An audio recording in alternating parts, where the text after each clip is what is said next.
তো আমরা 12টার দিকে শুনতে পারি যে জাহাজে ডাকাতি হয়েছে। তো আমরা তো আসলে চিনতাম না। পরে আমার এলাকায় আরও মাস্টার ড্রাইভার আছে, ওদের সঙ্গে যোগাযোগ করি, হ্যাঁ ডাকাতি হয়েছে। পরে 1:30টার দিকে শুনতে পারি যে না, মারা গেছে। তো তারপর আমরা রওনা হয়ে আসি। তো এসে যেটা দেখলাম সেটা হচ্ছে যে সবগুলো লোকই এখানে শোয়ানো ছিল। দেখা যায় না নৃশংস আর কি, মাথায় খুব সবগুলোই মনে হচ্ছে যে এরকম যে ঘুমের অবস্থায় মারছে সবারই। ওর আমি এখানে খুব দিকে চোখ শরীরে কেটে গেছে, সবার মাথায় খুব। হ্যাঁ, এটা মনে হয়েছে বা আমরা আমার বড় ভাই আসছে, আমাদের কাছে পরিকল্পিত মনে হচ্ছে। এটা কোনো ডাকাতি এরকম মনে হয়নি, কারণ আজ পর্যন্ত আমাদের তো বয়স একদম কম না, এরকম ঘটনা শুনিনি বা দেখিও নেই যে এতগুলো লোক একসঙ্গে ডাকাতি করবে, তারা মাল জিনিস নেবে।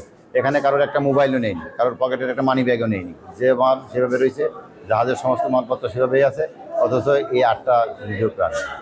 এটা পরিকল্পিত বলে আমাদের দাবি হচ্ছে এর সুষ্ঠু তদন্ত হোক। সরকারের কাছেও দাবি সুষ্ঠু তদন্ত হোক, আর এরকম যেন ঘটনা আর না ঘটে।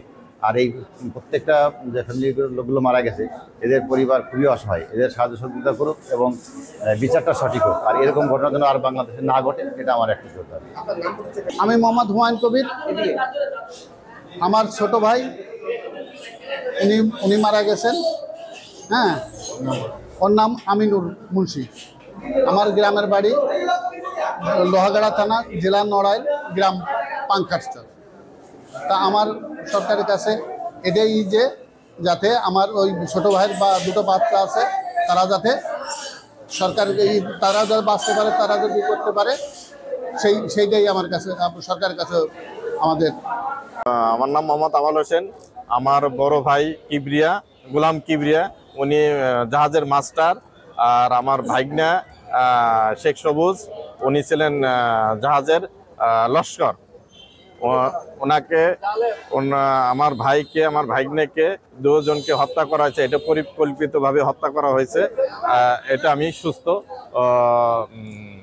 বিচার চাই। আমি গতকাল 4টার দিকে আমি যখন অফিসে অবস্থান করি, ওই সময় আমার কাছে বাড়ি থেকে একটা ফোন আসে যে বাংলাদেশের হত্যাকাণ্ড ঘটেছে।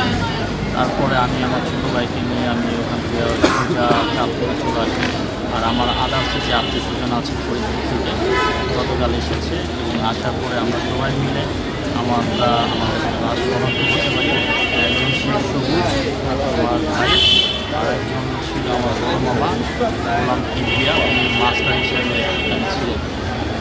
আর আমার এই ঘটনা থেকে একটা জিনিস মনে হলো, যেভাবে ধারালো অস্ত্র দ্বারা ওনাকে সবাইকে এক জায়গা থেকে আঘাত করা হয়েছে, এটা একটা পরিকল্পিত একটা হত্যাকাণ্ড। আমি পরিকল্পিত হত্যাকাণ্ডের সুষ্ঠু তদন্ত সাপেক্ষে আমি বিচার দাবি করি, যেন পুরোপুরি বিচার পায়, এবং আমরাও যেন এই সুষ্ঠু তদন্তটার জন্য বিভিন্ন ধারায় না যাই, সেটা আমার অনুরোধ থাকবে। ওইখানে যারা সাংবাদিক ভাই আছে, অন্যান্য যারা আছে, সবার কাছে অনুরোধ থাকবে প্রকৃত অপরাধী যেন শাস্তি পায়, সেটা আমার সবার মধ্যে থাকবে। আর আমার বড় মামার ইচ্ছা বলতে কি, ওনারা আসলে দুটো মেয়ে আর বাচ্চা, বলা চলে আর কি, ক্লাস 2-তে পড়ে, 2য় শ্রেণী। আর ওনার মেয়ের বিয়ে হলো আপনার 10 তারিখে ঠিক করেছে।